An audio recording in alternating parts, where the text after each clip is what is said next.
प्रदेश में 2 विधायकों की बड़ी मुश्किलें, जहां सुभाषपा विधायक बेदीराम व निषाद पार्टी के विधायक विपुल दुबे पर लखनऊ की एमपी एमएलए कोर्ट ने आरोप कर दिया है तय।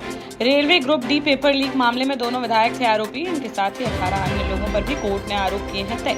बेदीराम और विपुल दुबे ने एमपी एमएलए कोर्ट में डिस्चार्ज की लगाई थी अर्जी, जिसे अदालत ने कर दिया है खारिज। मामले में एसटीएफ ने 2006 में बेदीराम को किया था गिरफ्तार, जिसके बाद से जमानत पर चल रहे हैं विधायक। मध्य प्रदेश में बीजेपी के सीनियर लीडर व पूर्व मध्य प्रदेश अध्यक्ष प्रभात झा का लंबी बीमारी के चलते 67 साल की उम्र में हो गया निधन, जहां गुरुग्राम के मेदांता अस्पताल में उन्होंने शुक्रवार सुबह 5 बजे ली अंतिम सांस। उनके बेटे अयत्न ने कहा कि शनिवार दोपहर 3 बजे बिहार के सीतामढ़ी जिले के कोरियाही गांव में किया जाएगा उनका अंतिम संस्कार। पीएम नरेंद्र मोदी से लेकर MP CM doctor Mohan Yadav समेत सभी भाजपा नेताओं ने उनके निधन पर जताया गहरा शोक और उनकी आत्मा की शांति के लिए की प्रार्थना। मध्य प्रदेश में शुक्रवार को भी तेज बारिश का दौर रहा जारी, जहां भोपाल, इंदौर, उज्जैन समेत प्रदेश के 18 जिलों में गिरा पानी। सबसे ज्यादा रायसेन में हुई बारिश, यहाँ नदी नालों में आ गई बाढ़ और मुख्य चौराहों पर भरा पानी ही पानी। मौसम विभाग ने भोपाल समेत 5 जिलों में भारी बारिश का अलर्ट किया है जारी। साथ ही अशोकनगर, गुना, सागर, सीहोर, रायसेन समेत कुछ जिलों में बाढ़ की चेतावनी की गई है जारी। कारगिल विजय दिवस पर मुख्यमंत्री योगी आदित्यनाथ ने अग्निवीरों को दिया बड़ा तोहफा, जहां सीएम योगी ने कहा कि सेना से निकलने के बाद अग्निवीरों को यूपी पुलिस और पीएसी की भर्ती में दिया जाएगा आरक्षण, जिसमें हमें मिलेगा एक ट्रेन मैन पावर। योगी सरकार के साथ ही मध्य प्रदेश की मोहन यादव सरकार ने भी अग्निवीर जवानों को पुलिस और सशस्त्र बलों की भर्ती में आरक्षण देने का किया ऐलान, जहां मुख्यमंत्री डॉक्टर मोहन यादव ने कहा कि प्रधानमंत्री नरेंद्र मोदी की अग्निवीर योजना सेना के आधुनिकीकरण के साथ योग्य सैनिकों की भर्ती करने व वैश्विक स्तर पर सेना को युवा बनाने की है योजना। पीएम मोदी की मंशा के अनुसार राज्य सरकार उनकी संकल्प सिद्धि के लिए करेगी काम। झांसी में एक सनकी पति का देखने को मिला कहर, जहां रक्सा थाना क्षेत्र अंतर्गत पुनावली कला गांव में पति से अनबन के चलते अपने मायके में रह रही थी 23 वर्षीय वंदना पाल, जो वहां ब्यूटी पार्लर का कर रही थी संचालन। तभी बीती शाम अचानक से उसके ब्यूटी पार्लर पर आया दतिया निवासी उसका पति रविंद्र पाल और उसके 2 साल के बेटे को ले जाने की करने लगा जिद, जिसका वंदना ने किया विरोध तो रविंद्र ने उस पर चाकुओं से कर दिया ताबड़तोड़ वार, जिससे वह गंभीर रूप से हो गए घायल, जिसे मेडिकल कॉलेज में कराया गया भर्ती, जहां उसकी हालत बनी हुई है नाजुक। पुलिस ने दोनों आरोपियों के खिलाफ मामला दर्ज कर उनकी तलाश की शुरू। भारी बारिश से यूपी के ललितपुर में बाढ़ जैसे हैं हालात, जहां राजघाट, गोविंद सागर और भावनी बांध के खोलने पड़े हैं गेट, जिससे बढ़ गया है शहजाद नदी का जलस्तर और नदी के आसपास के गांव वाले घरों में भर गया है पानी।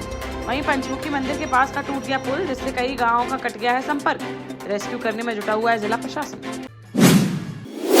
महोबा में कुछ दिनों पहले सपा लोहिया वाहिनी के पूर्व प्रदेश सचिव योगेश यादव पर पूर्ति विभाग में भ्रष्टाचार और धमकाने के लगे थे आरोप, जिस मामले में मुकदमे के बाद अब सपा खुलकर आ गई है सामने, जहां शुक्रवार को समाजवादी यूथ ब्रिगेड ने जिलाधिकारी को सौंपा ज्ञापन, जिसमें उन्होंने सपा नेता पर दर्ज मुकदमे को फर्जी बताते हुए निष्पक्ष जांच कर वापस लिए जाने की उठाई मांग।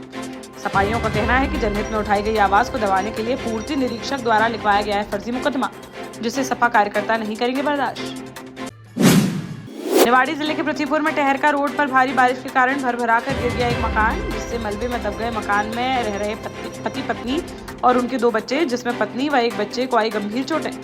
सूचना मिलते ही तुरंत मौके पर पहुंची पुलिस और मलबे में दबे सभी घायलों को बाहर निकालकर तुरंत सामुदायिक स्वास्थ्य केंद्र में कराया भर्ती, जहां उनका इलाज है जारी।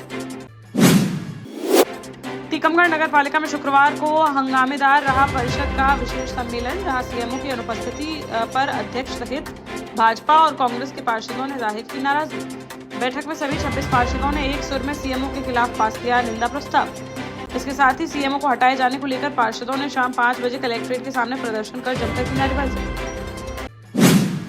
जालौन में अवैध अतिक्रमण पर चला प्रशासन का बुलडोजर, जहां शुक्रवार को उरई कोतवाली क्षेत्र अंतर्गत राठ रोड स्थित संकटा मंदिर से स्टेशन रोड तक चलाया गया अतिक्रमण अभियान और सरकारी जमीन व सड़कों पर कब्जा खोली गई दुकानों पर बुलडोजर चलाकर उसे कर दिया गया जमींदोज। इस दौरान कब्जाधारियों द्वारा देखने को मिला भारी विरोध प्रदर्शन, लेकिन पुलिस प्रशासन ने उन्हें वहां से हटाकर सख्ती से कराया कब्जा मुक्त। झांसी के महारानीपुर में बाइक में पेट्रोल भराते समय एक बड़ा हादसा आया सामने, जहां कोतवाली थाना क्षेत्र में स्थित एक पेट्रोल पंप से अपनी बाइक में पेट्रोल भरा रहा था एक युवक, तभी उसकी बाइक में अचानक से लग गई भीषण आग। स्थानीय लोगों द्वारा किसी तरह जलती हुई बाइक को पेट्रोल पंप से किया गया दूर, जिससे टल गया बड़ा हादसा। वहीं बाइक पूरी तरह से जलकर हो गई खाक। झांसी एसएसपी राजेश एस के निर्देशन में प्रेमनगर थाना पुलिस को मिली बड़ी सफलता, जहां प्रेमनगर थाना पुलिस ने शुक्रवार को गैंगस्टर एक्ट में फरार चल रहे 25,000 के इनामी बदमाश अवनीश वनमाली को कर लिया गिरफ्तार, जो काफी समय से चल रहा था फरार। न्यायालय में पेश कर कार्यवाही करते हुए भेजा गया जेल। कटनी में पंप डालने के लिए कुएं में उतरे 4 किसानों की दम घुटने से हो गई मौत, जहां एनकेजे थाना क्षेत्र अंतर्गत जोहली गांव में बीती शाम पंप डालने के लिए कुएं में उतरा था एक किसान, जिसके बाहर न आने पर उसकी मदद के लिए एक के बाद एक उतर गए 3 अन्य किसान और तीनों के अंदर ही दम घुटने से हो गई मौत। रात करीब 12 बजे एनडीआरएफ की टीम ने रेस्क्यू कर चारों के शवों को निकाला बाहर और शवों को पोस्टमार्टम के लिए भेजकर मामले की जांच की शुरू। वर्चस्व की लड़ाई में गोली मारने वाले आरोपी को लेकर कोर्ट ने सुनाया बड़ा फैसला, जहां अपर सत्र न्यायाधीश आनंद प्रकाश तृतीय की अदालत ने आरोपी जितेंद्र उर्फ लला को दोषी मानते हुए उम्र कैद की सुनाई सजा। करीब 6.25 साल पहले मौड़ थाना क्षेत्र में 22 वर्षीय राहुल यादव की गोली मारकर कर दी गई थी हत्या, जिस पर मृतक के पिता ने जितेंद्र और उसके भाई अजय पर आरोप लगाते हुए दर्ज कराया था मुकदमा, जिसमें जितेंद्र को दोषी मानते हुए सुनाई आजीवन कारावास की सजा, साथ ही 60,000 रुपए का लगाया गया जुर्माना, जबकि अजय को संदेह का लाभ देते हुए कर दिया गया दोषमुक्त। टीकमगढ़ में एक बार फिर गरमाया प्राचीन तालाबों से अतिक्रमण हटाए जाने का मुद्दा, जहां भाजपा जिलाध्यक्ष अमित लुना ने शांति समिति की बैठक के दौरान सेल सागर तालाब से अवैध कब्जा हटाए जाने की उठाई मांग। शिकायत के आधार पर एसडीएम ने 5 सदस्यीय टीम का किया गठन, जो 7 दिन में एसडीएम को सौंपेगी रिपोर्ट, जिसके बाद की जाएगी उचित कार्रवाई।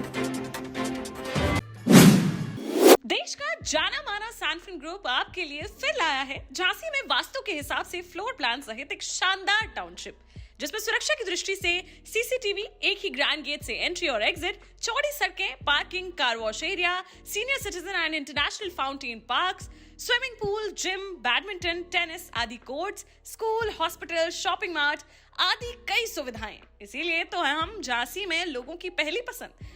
12 साल पहले अपने स्टार्टअप के साथ ही योग्य नेतृत्व, अनुभवी टीम और सक्षम सेंट्रलाइज और उत्तरदायी प्रबंधन के बल पर सबको घर गुणवत्ता के साथ समय पर घर की योजना के तहत सैनफिन समूह ने बहुत ही कम समय में 1500 से ज्यादा यूनिट्स को दिया है कब्जा। समय पर डिलीवरी से हमारे ग्राहकों में बड़ा है विश्वास और मिली है संतुष्टि। सैनफिन समूह ने बहुत कम समय में Sanfin Ashok city, green homes residency, green homes city, Sanfin Ashok valley, Delhi public school, Sanfin शाखा, केन सैनफिन अस्पताल सहित कई अन्य परियोजनाओं के साथ नई झांसी के निर्माण में स्थापित किया है एक बड़ा मुकाम। तो आप भी आज ही आइए अपने परिवार के साथ और कीजिए अपने सपने साकार।